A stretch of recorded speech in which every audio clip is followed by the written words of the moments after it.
Or maybe some professional preacher made a speech that he had made 500 times previously with the same inflections and the same jokes and the same tickling of ears.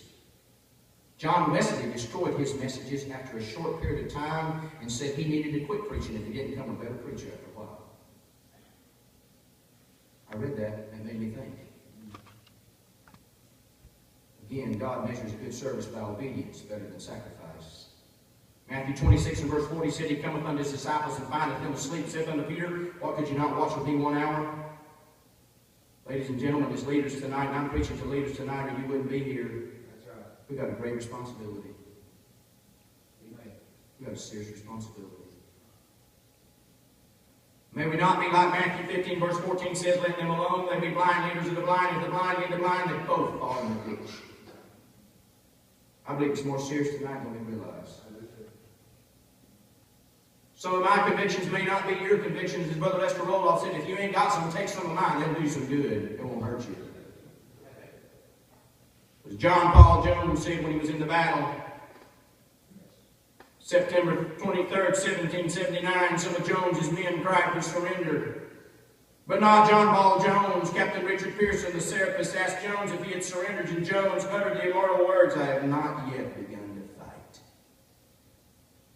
Seems today there's little fight in some folks. They don't fight for their kids. Oh no, I'm not talking about chewing the teacher out of school or chewing the Sunday school teacher out. I'm not talking about that. I'm talking about fighting on their knees. There's been many a daddy and many a mama that have never prayed for their kids. And the first thing they do when they get to church is they come to church and want everybody else to pray for them. Yep. But they won't pray. Amen. Go home, little Johnny's sitting there. Dad ain't sat down with him and said, Son, how's things with you spiritually? So we can't have those kind of conversations at the house. So why in the world do you think God gave that little boy daddy? Amen?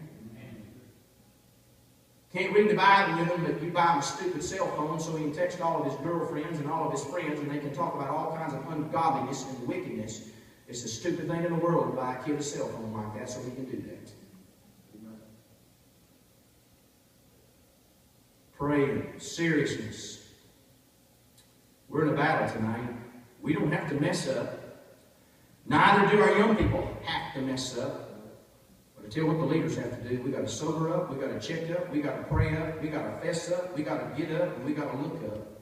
Because one of these days, folks, I believe if we stay faithful, we're going to be called up. Yes, sir. Amen.